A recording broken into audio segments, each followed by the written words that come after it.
Hey, welcome to the Integrate This EdTech Podcast. I'm Dave Berner, joined by co-host Jeremy Mikla.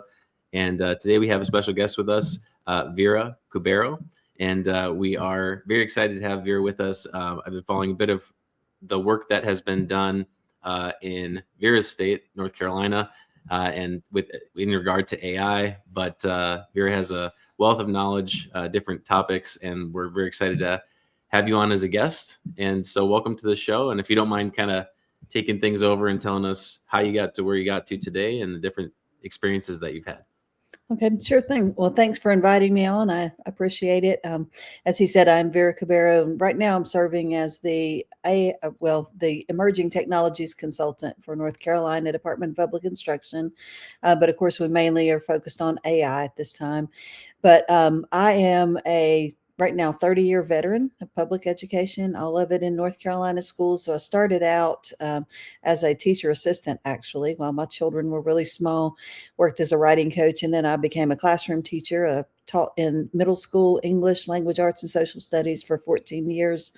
And around the late 1990s, I started really seeing, that was kind of the internet revolution and seeing how technology was really starting to change education. I had two just PCs in my room at that time, but it was becoming very obvious that technology was going to play a big role in education. So I returned to school and got a master's of instructional technology. And within a couple of years, I've got the opportunity to become an instructional technology facilitator at my school. I served in that role for about a year and a half. And then I was brought into the district level in the county I worked in. And I served there for about 7 years. And then in 2020, right in the middle of the pandemic, I took a role with the North Carolina Department of Public Instruction as a Western Region consultant. And I was doing that work when ChatGPT launched on the world in November of 2022. And of course, really started changing things, and had already had some interest in AI and had done some classes and some research on AI before. So I jumped right in and started learning as much as I could about it and developing content to train teachers, because it was very obvious. My first use of ChatGPT is as bad as it was then. We thought it was amazing. Thinking about it now, it was horrible. But at that time, it was very obvious that it could be really a tool for good in education, would have a lot of impact. So I started training teachers that spring and summer of 2023, fresh out of, when it's just a few months old. And it was some of the best training I had ever done. I'd been training teachers for almost a decade at that time. And, starting with the angle then of saving you time, because teachers, of course, the most valuable commodity they have besides money, and I couldn't help them there, but making sure that they got more time. And so it was really, really successful. And about that same time, I started pressing for statewide guidelines, because it became really obvious across the state that we had a lot of very different approaches. We had some districts that had everything blocked down, even for teachers, some that had everything wide open, just kind of explore on your own, and very little guidance about it. And of course, there wasn't a lot of guidance out there at that time. And so started talking with my leadership about the need for statewide guidelines. And at the same time, our CIO, Dr. Vanessa Wren, was in Washington, D.C. at a gathering, and AI was a hot topic then, and everybody was talking about blocking it, banning it. New York City was banning it. And somebody asked her, was she going to recommend it, banning it in North Carolina? And she said, no, this is going to be something our kids need. And so she came back and convened a task force at the state level to create AI guidelines. And I was asked to serve on that task force. And we developed our guidelines because I had already created so much content I was using to train teachers. I kind of just became the main contributor, the editor, whatever, of the document. And we were able to publish it in January of 2024, which is pretty early on. I think we were the fourth state in the nation at the time, and just to give guidance to our whole state. And so and then pretty soon after that, they saw the need for a position to focus entirely on AI, because I was also serving the whole Western region of our state at the time, and spread very thin. And so they created this position, the Emerging Technologies Consultant, and that's where I've been ever since. So.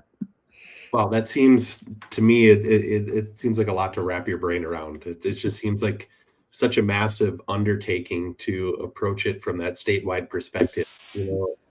If you go back to, you think about how that began, I'm sure it involved a lot of different conversations with a lot of different stakeholders. And how are you able to manage and keep everybody's voice at the table, but still be productive? Well, that's actually a very tricky thing. And it sounds like you might have worked in state government or any government, because that is difficult. If there's, if everybody is contributing, you've got to have somebody who makes the final decision. So what we did is we convened. We felt it's really important to include a lot of different voices, like our director of privacy was on the committee, director of technology, cybersecurity, special education, several other voices from the digital learning or CTE folks. And so we had a lot of people come together. And what we did is we wrapped it around our digital learning plan, which had rolled out the previous year. And so it has 5 focus areas, which are leadership and vision, data privacy, cybersecurity, and several others that I'm not thinking of right now. But we wrapped our guidelines around that, and it actually worked really well. But we just pulled everybody together first and just kind of had a brain dump. We kind of set a document up with all of those different areas and just had people kind of assign different parts of it, and everybody just kind of put everything in there that they wanted in there. But then there was a lot of repetition, and the voice didn't sound consistent and so forth.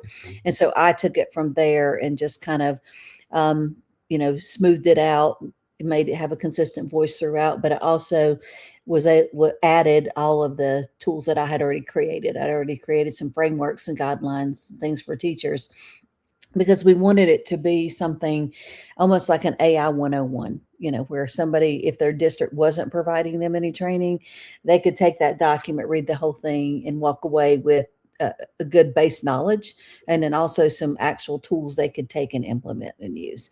And so spent a few months doing that. And then we brought it back to the committee 2 or 3 different times just for feedback and revisions. And then we got the final approval in January, and we're able to launch it.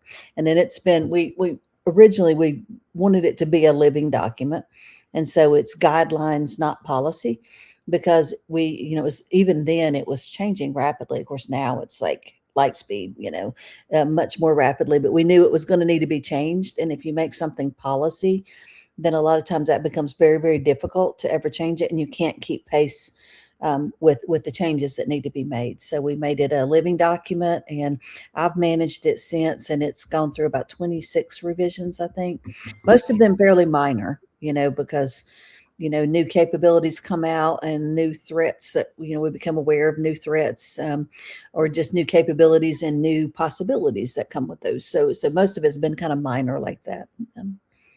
As someone who's also a former social studies, history, civics teacher, to hear you refer to it as a living document maybe makes it reminds me of how I would approach teaching the Constitution to my students too, about how it has to be this thing that evolves with the changing times. And it's really kind of interesting. I was just having a conversation with my boss a little bit earlier today, and he was, he knows that I get into the AI stuff and quite a bit, and was struggling with it was using Notebook LM or Gemini, I'm not sure which one he was using, to create some slides for a presentation that he has to give.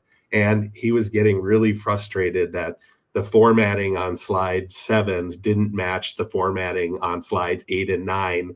And I kind of had to remind him, I said, hey, Mark, now 6 months ago, a year ago, you would have been ecstatic that it did this much for you. And now you're frustrated because it won't, change where one text box is located on that slide. So to me, that just says there's so much change, so fast, so rapid, that if you don't have, like your guidelines that can be quickly adaptable to the changing situations, then, you're just setting yourself up for a disastrous situation down the road, I think. For sure. Yeah. So, and one of the things too, Vera, that hasn't been mentioned yet, we had a chance to have Amanda Bickerstaff on the program. and she's doing a lot of great work with her organization, and you've been able to collaborate with them on some of that work. And so one of the things that came out was the Every framework that you worked on with them. Can you talk a little bit about how you came, I guess, first how you came to start that with Amanda, but then also what was the reasoning behind the acronym, the different pieces that are part of that framework? Well, as I said, I was starting to train teachers in that summer of 2023. And so I had created a few things for that, but I wanted a framework just kind of to simplify for them to make sure they have that human oversight, the human in the loop, whatever you want to call it.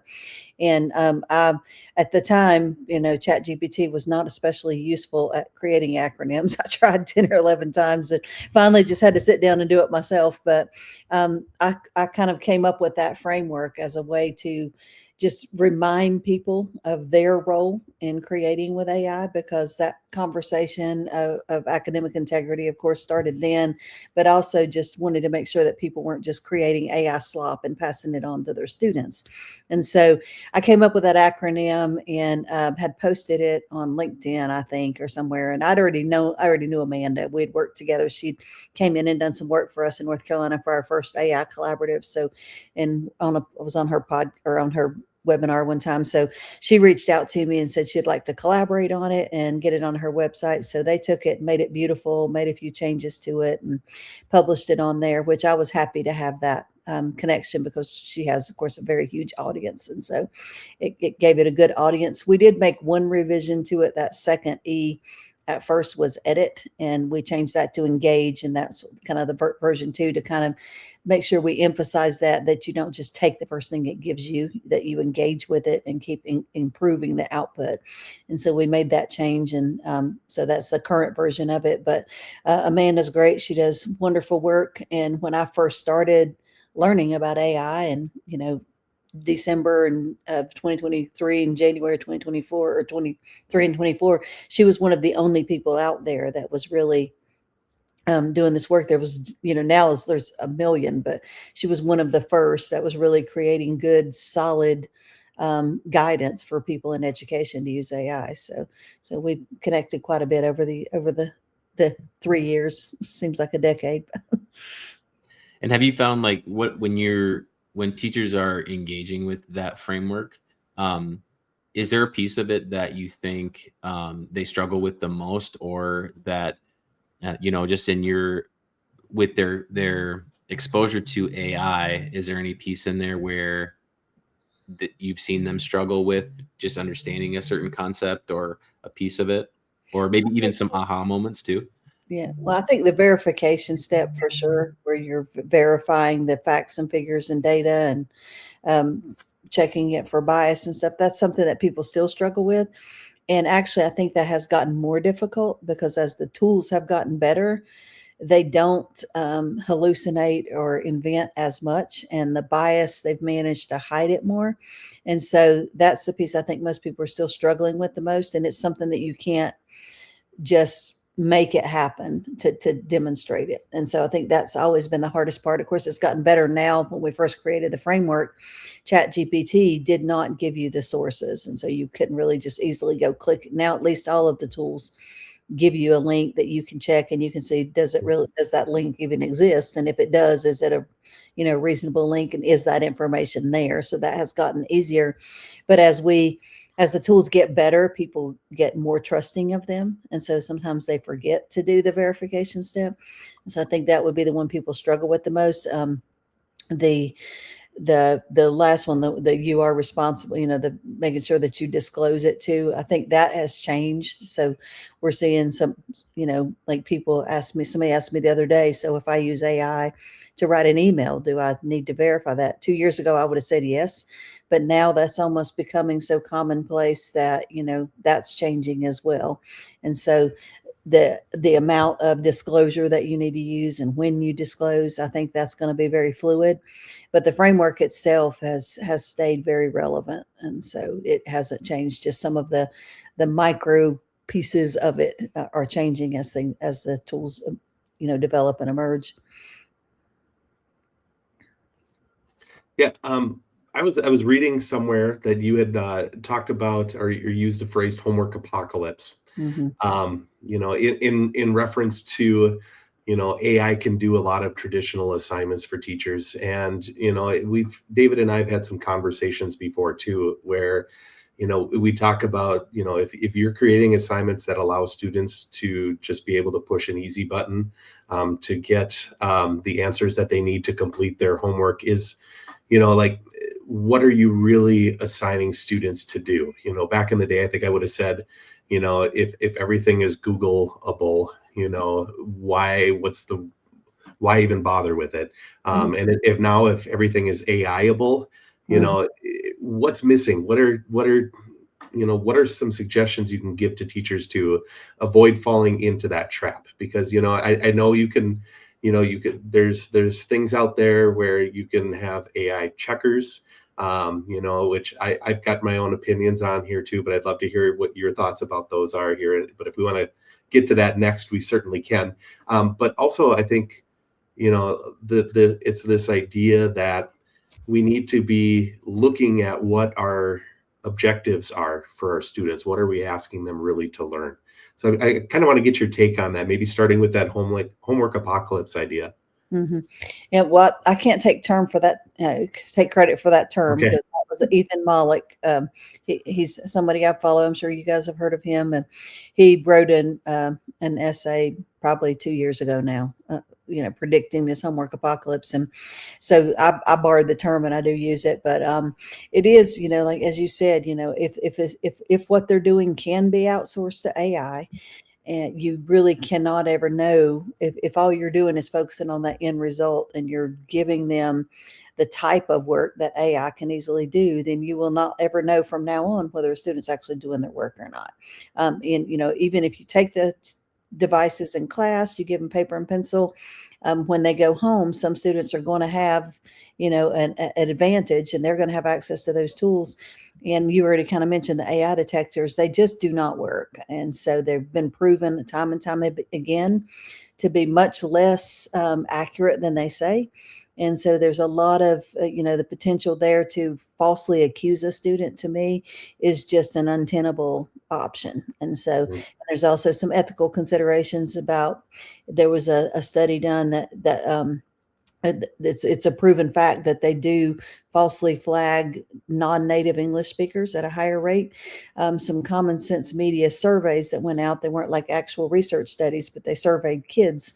And those surveys also indicated that that African-American kids were falsely accused at a much higher rate as well.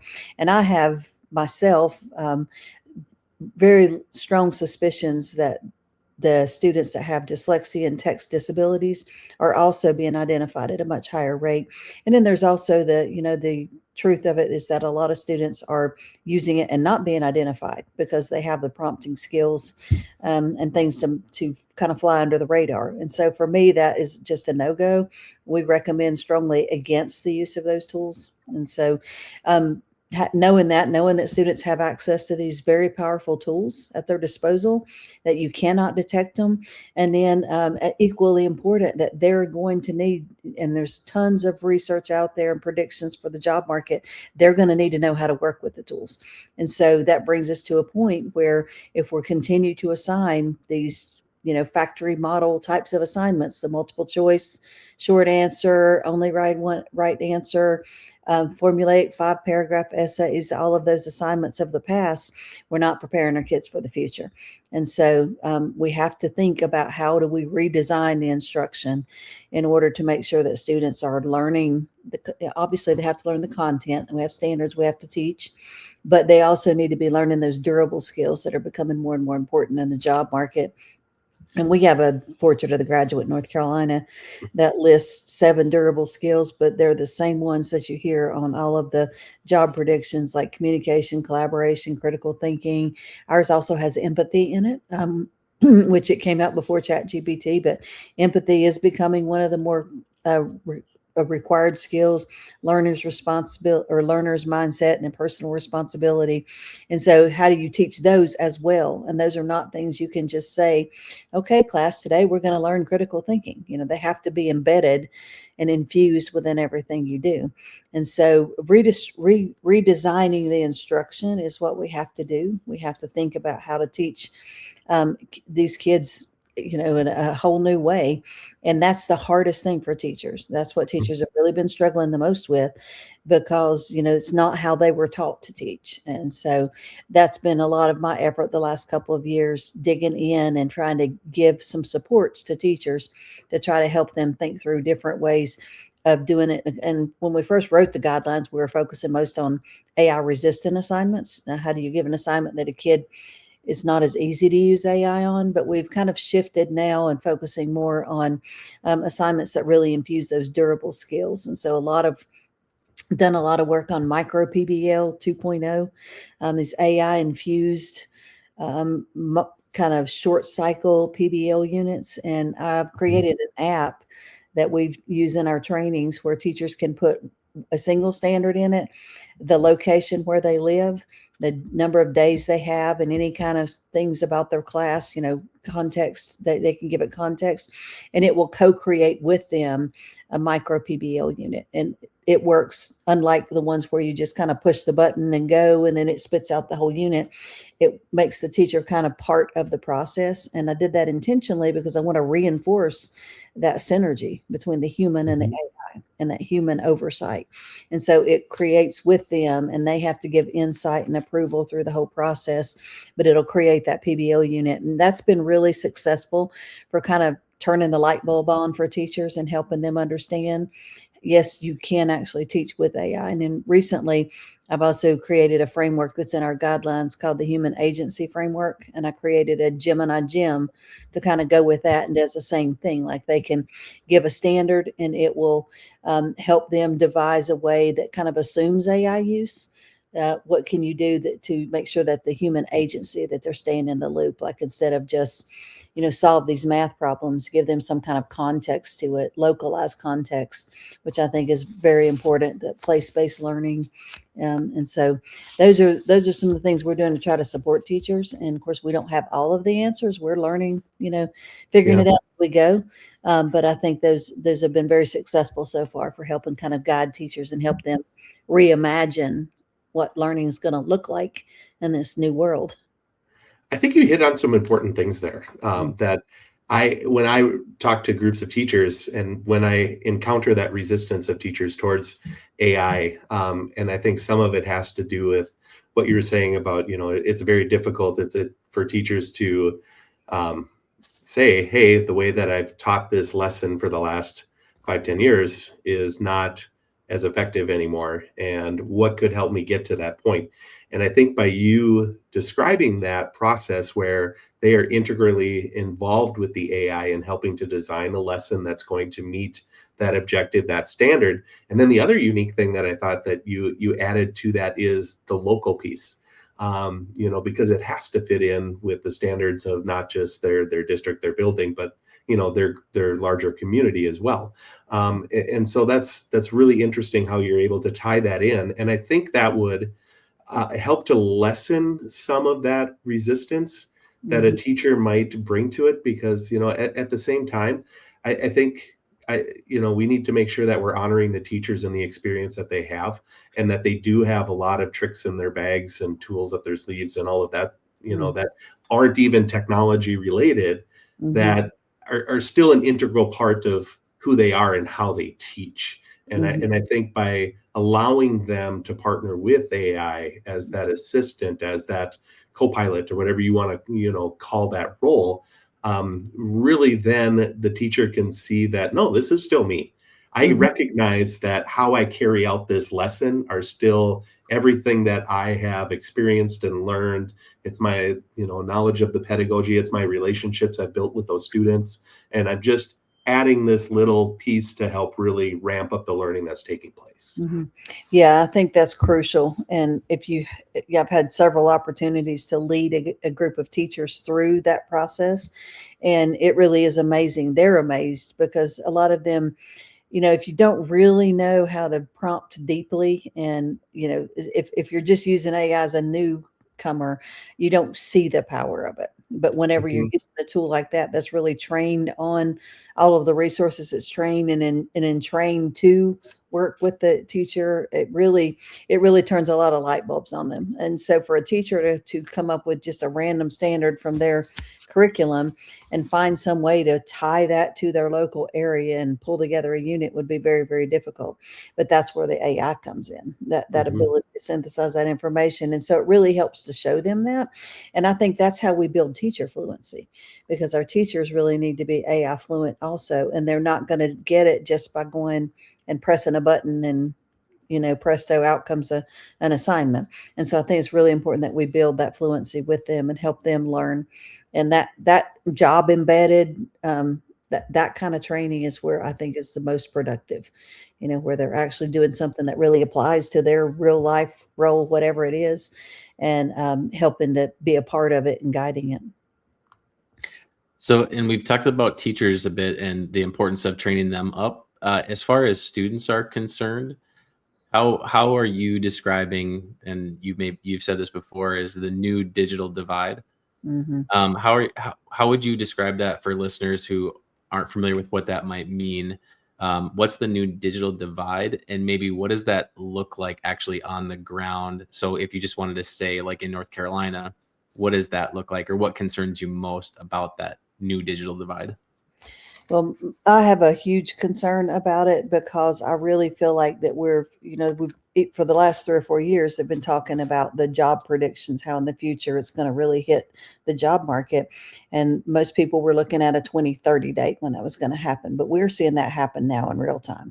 And so, and just since January, I'm sure you guys saw the Blocks announcement where Jack Dorsey announced the layoff of 40% of his company because of the ability of these intelligent systems. And there have been many more besides that. UPS had a big layoff. Amazon's had a layoff. Lowe's has had a layoff.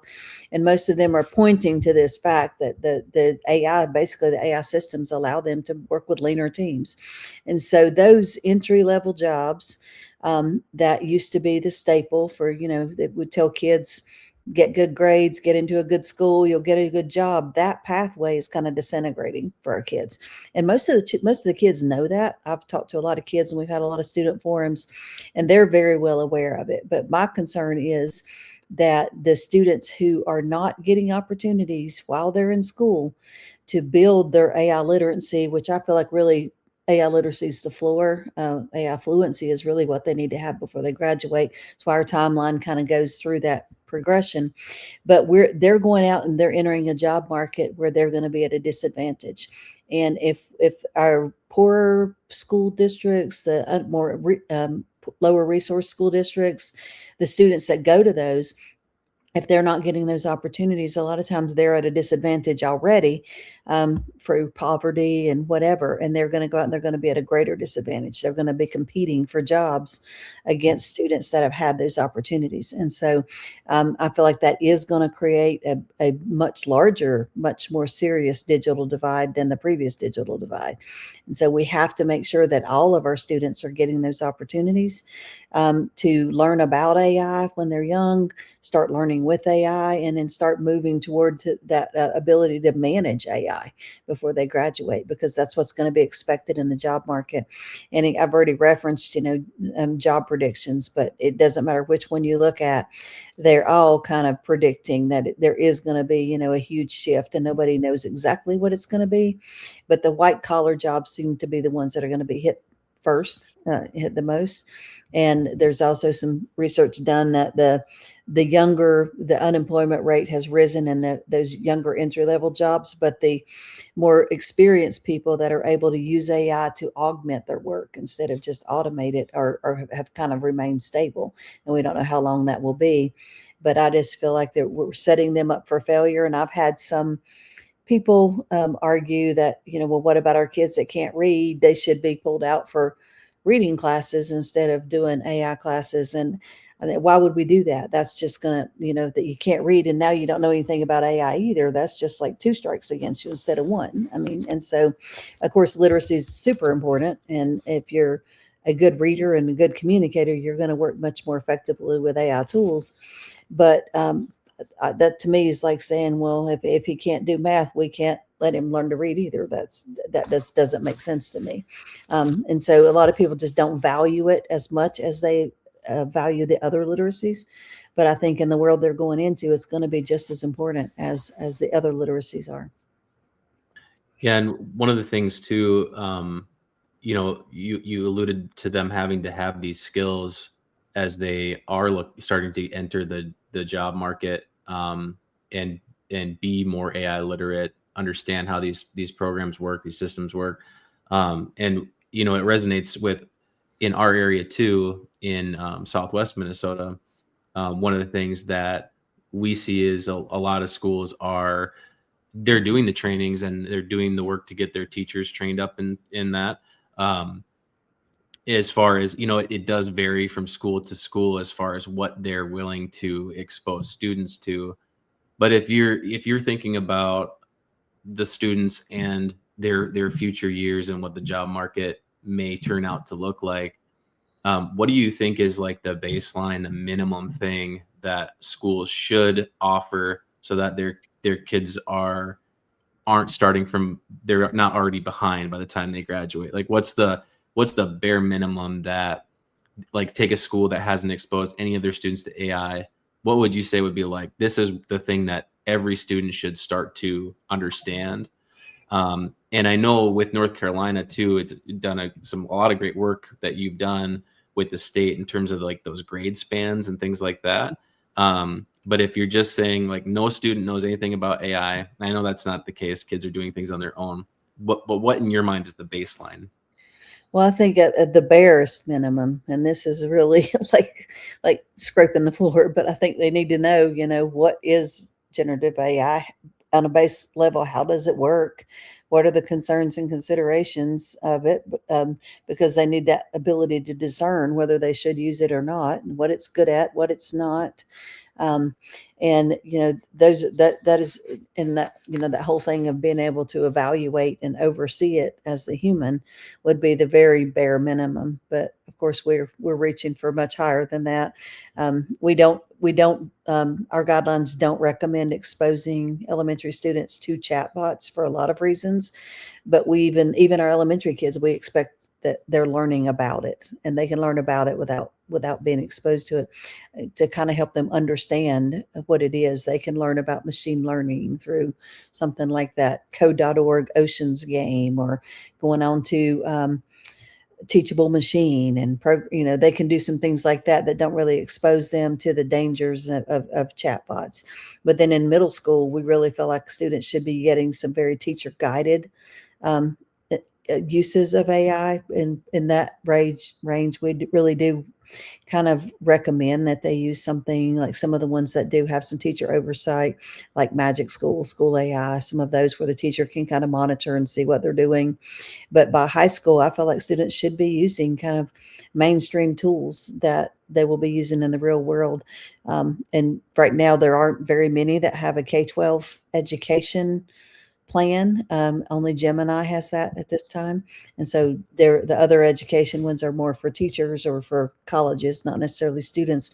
But I know that both ChatGPT and Claude are looking at potential K-12 use cases. So I don't think the tool is as important as that they're using it in real world ways before they graduate, because I think, they're going to go into a world where they're going to kind of be expected to do that. And I try to, and it's not even comparable. The internet changed a lot, but it wasn't as impactful as AI is going to be. But I try to think about like 10 years ago, what if a kid had never been exposed to the internet at all? And then they went and got a job in corporate America, and how behind they would be, and this is going to be, way more, not having any exposure to AI is going to be way worse than that. But I also think that, we did a really terrible job as a whole society with social media, because it's remained taboo in schools for all these years, and schools have dealt with the fallout of it every single day. I know, as a middle school teacher, every day we're dealing with something that started on social media that comes into the school, and we never really taught our kids about it. And again, that was very impactful in society, but not nearly as much so as AI. But here we are still arguing about whether to, teach kids AI and whether kids should be using AI. And now there's this anti-screen movements, where people are saying we shouldn't even have screens in schools. And so to me, that's mind blowing. I think that it is a result of screens not being used appropriately, being used as babysitters. And unfortunately that does happen sometimes, but all screen use is not the same either. And so I think we just have to try to help people understand that just because a kid's on a screen doesn't mean it's a bad thing. That's instructional redesign too. If the instruction is designed appropriately, then first of all, they wouldn't be on a screen unless that had some kind of benefit over the paper and pencil method. But if it's designed appropriately, then there's learning taking place. And so I think we have to look at the instructional design of all of those things and make sure that, that it is, fit for purpose, it's benefiting them, that it's helping them reach, like I think of that SAMR model, which EdTech people know, a lot of the general public doesn't know. But if we're just using it to substitute for paper and pencil, then we're really missing the mark. And I also think it's super important that we also build those personal skills, because those were already kind of falling by the wayside before COVID, but especially after COVID, the kids don't know how to talk to each other. They don't know how to engage in, civil discourse, and they don't learn that certainly from social media. And so we need to make sure that we're, using it to help build those social skills too. So kids shouldn't just be staring at a screen all the time, but it can help develop ideas and things, and then they can talk to actual other humans about the ideas.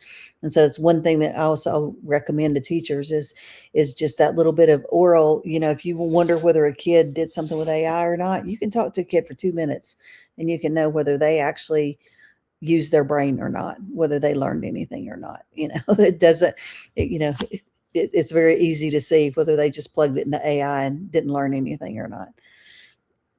But there's so much in that last response that I think we could unpack, and we could probably have a whole episode on everything that you talked about, in that last little piece right there, from screen time to SEL stuff to, checking for understanding and what students have learned. But one of the things that you started out talking about reminded me of something that I read from Dan Fitzpatrick, I think, in his Sunday newsletter, or the weekend newsletter just this past week.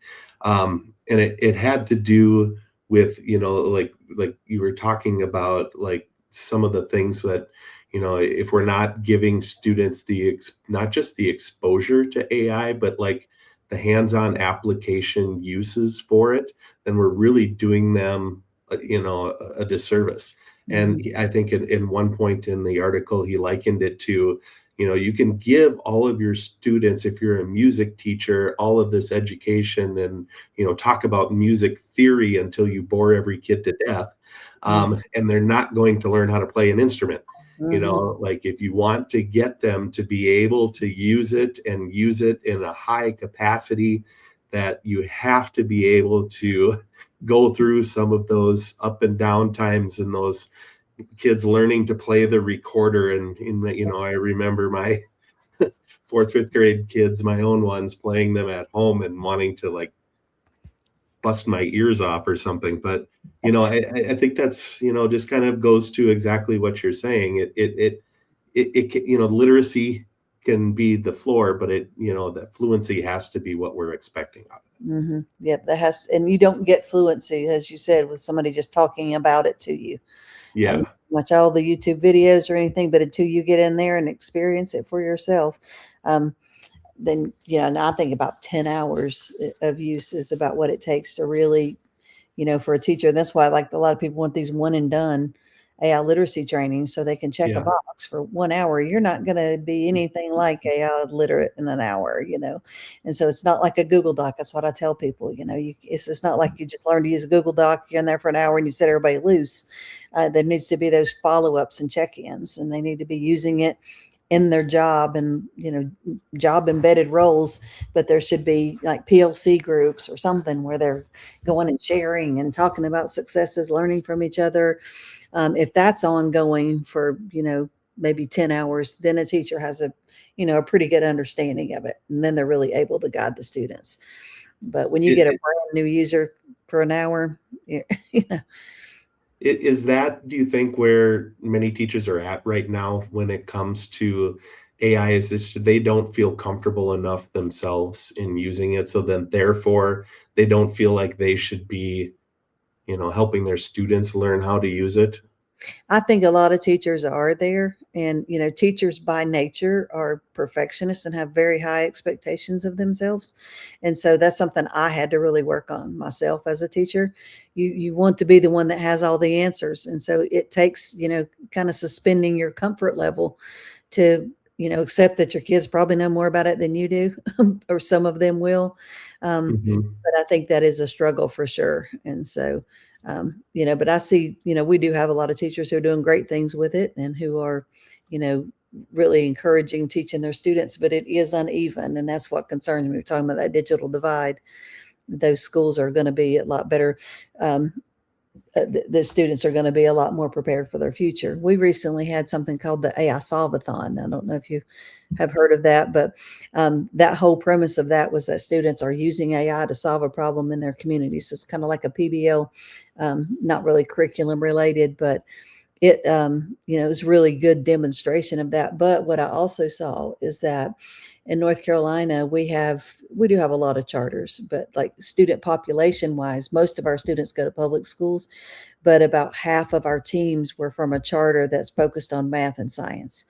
And a lot of the other schools would have liked to have done it, but they don't really have, they don't have the focus on it. First of all, they don't have the technology focus, but they also don't have permission to use the tools or to let the students use the tools. And so that showed me that divide already. And so, if we're having it only at our magnet schools and things like that, then again, those students in the LEAs and the other schools are not getting it. And so you mentioned the solve-a-thon. What were some of the things that you've seen kids come up with that were really interesting to you?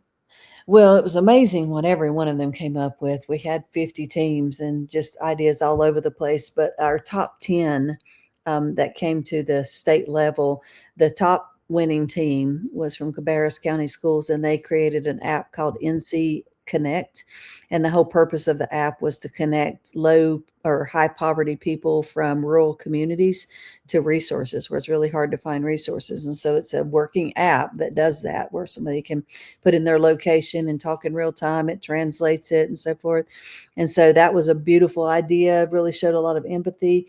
Our second place winner was from Pine Lake Charter School, and they created a DMV app that re-envisions the DMV. And North Carolina DMV is historically backlogged and slow and bad. And so that was really popular. And they actually created like a little booth too to go with it, where you can go in and use the app on a booth.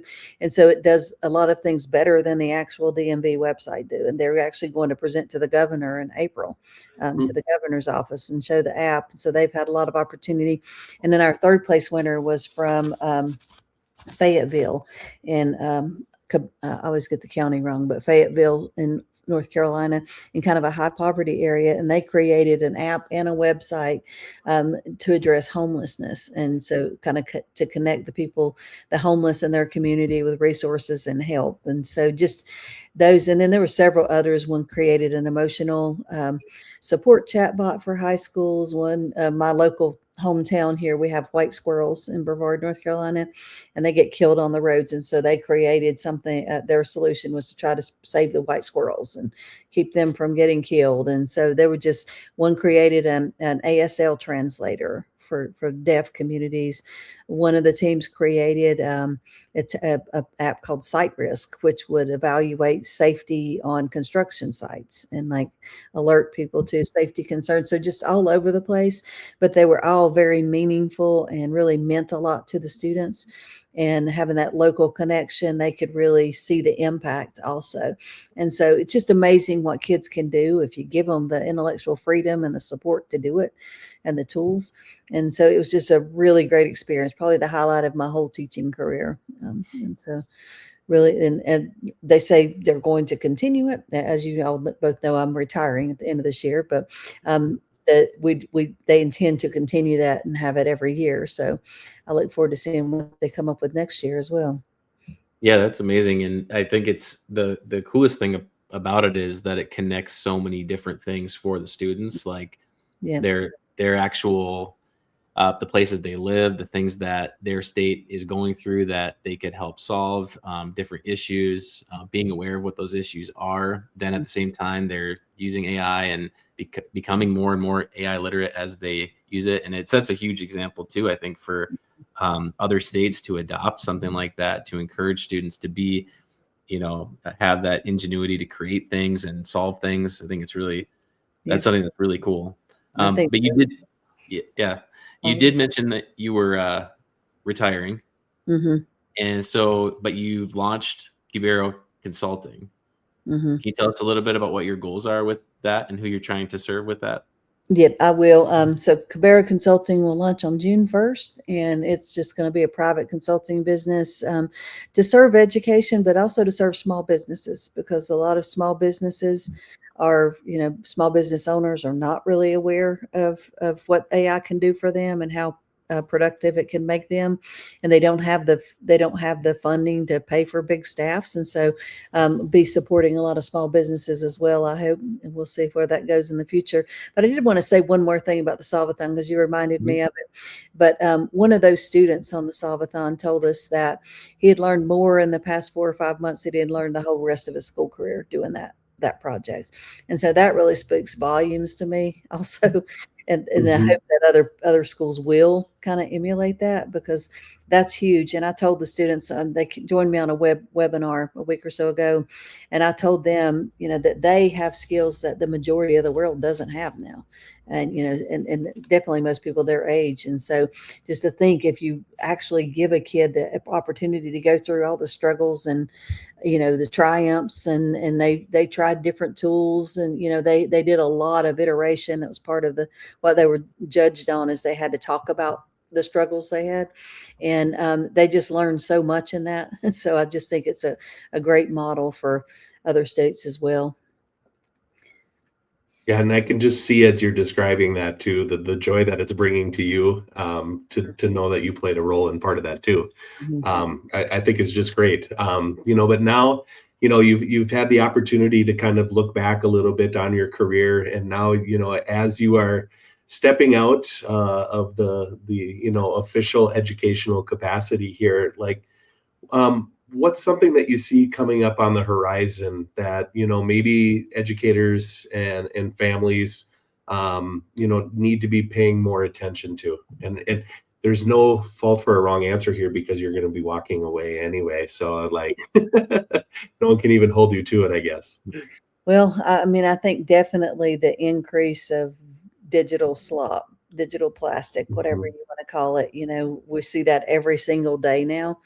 People posting things online, and a million people will repost it, and then come to find out and even news organizations are guilty of it. Find out it's AI generated. And so the fact that you can't believe anything you see, and then more and more, you can't believe anything you hear either. The phone, if you've interacted with some of these tools, the voice cloning ability is just unbelievable. Like 11 Labs, you can make that voice sound like anybody you want to sound like. And so that's the one thing that really concerns me, is that the general public is not aware enough at how advanced the tools are, and it's going to be used by bad actors, and already has, for scams and manipulation, blackmail, whatever. So that's a huge concern for me. And another one I think families need to be aware of is really the companion chatbot issue, where kids are really starting to engage with these tools to replace human engagement. And that has been disastrous already in several cases. And so a lot of parents, there was another survey, I think it was Common Sense Media as well, showed like the number of students that used it was like 76%. And then the number of parents who thought their kids were using it was like in the 30s, so a lot of parents are not even aware that these things exist. And a lot of times kids are, way too deep in it by the time they find out. And so the ability for them to be manipulated, coerced by these tools and sucked into some unhealthy relationships is a huge concern. But I feel like that makes AI literacy all the more important, in our schools. If we're not teaching them, they're going to learn from social media, and they're going to learn the things we don't want them to learn. Right. Mm-hmm. All right. Well, Vera, thanks for all the insights that you've provided us in our conversation. We want to do a kind of a fun lightning round with you and our this or that, which I think we're becoming famous for, I'd like to think. But we like to do these at the end just for fun. And so Jeremy and I will give you some questions here with the lightning round. And however much you want to expand on any given topic is totally fine. But I wanted to ask you the PBL unit that you did in the classroom, where the 7th graders had to solve a real UN sustainability problem. What was the best solution you ever saw for that? Well, the one that won was a team that created a straw. It was kind of like a large straw with a water filtration system on it that could be carried in a backpack or a purse. And it was actually worked. They actually drunk pond water out of it at their demonstration. And they won the competition, but that was probably the best one. So they deserved the win. Cool. And what's something you were totally wrong about when it comes to AI in education that you're at least willing to admit? Well, how fast it came on. I took a course in 2019, ISTU course, and I thought, wow, my grandchildren or their grandchildren, one of these days, it's really going to affect them. And then 3 years later, ChatGPT launched, and it's been just like breakneck speed ever since. And so I thought we had decades before we were going to have to be prepared for that. Yeah, I think all of us did, right? Mm-hmm. Best advice that you've ever received, and who gave it to you? I'd say regarding AI, the best advice was probably from Ethan Mollick again, who just says to invite AI to the table. Everything you do, try it with AI and see if it can help you. And that's been really beneficial to me. It's really saved me a lot in my workflows. What do you do out in Western North Carolina to decompress, get away from technology? Get away from AI, right? A lot of gardening. I actually am starting a cut flower farm. So in my greenhouse or my nursery or my fields a lot. And I do find that really calming. And it does help me kind of get my mind off the AI, because I tend to kind of obsess over things. All right. And you're in Brevard? Brevard, yeah. Brevard, okay. And so what's the best place to eat there, or maybe nearby? Well, if you want a really good chef cooked meal, Square Root is kind of famous here, but best wings on the planet are Big Mike's. I'm a big wing aficionado, and they have the best that I've had anywhere. Mm-hmm. What's your spice level? Medium. Okay. And let's say, you're called up to do a keynote. What's going to be your walk-up song? What do you want playing when you step on that stage? I had to actually do some thinking on this one, but I think the Dog Days Are Over by Florence and the Machine. Good one. Yeah. All right. So we're going to get you into the this or that one here for the last thing. And so for this one, you can only choose one thing. So this is a bit tougher. So I'm going to go through these, and the first one actually gives you 3 options. So you can only choose one to keep: ChatGPT, Claude, or Gemini. Right now, I'd have to say Claude. Co-work, my best friend lately. Yeah.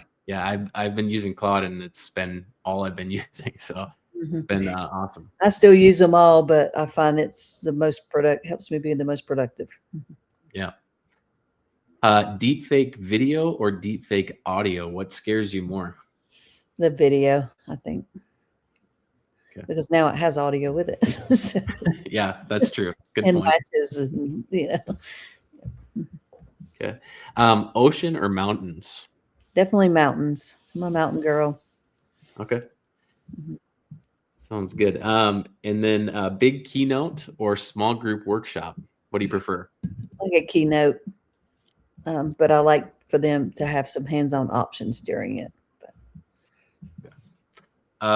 Coffee or tea or something else if you know. Coffee. Okay. Coffee. And then what do you turn to first, paper and pencil or tech? Tech, I'd say. Go tech first. Okay. And then here's our last one. With all the sticky notes on my desk, maybe I'm lying to myself. Yeah. Okay, so this one, this is a tough one, I think. Fix the guidelines or fix the professional development? Mm. Yeah, that one's hard to choose. I would say professional development, but the guidelines need to guide that. So tough one. Okay.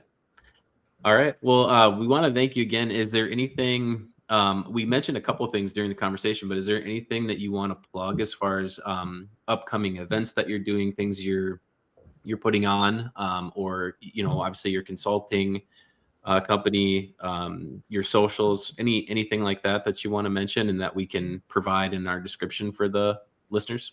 Well, I'd love to connect on LinkedIn. That seems to be my PLC community. I am doing a webinar in a couple weeks on our human agency framework. So the NCDPI AI resources page has all of our webinars. So that will be coming up. Love to see people there. And that's about it. Awesome. Well, we want to thank you again, Vera, for joining us. And I hope that listeners will check out your work that you've done with North Carolina and your consulting as well. And we just want to thank you. Okay. Thank you so much. Bye. Thank you.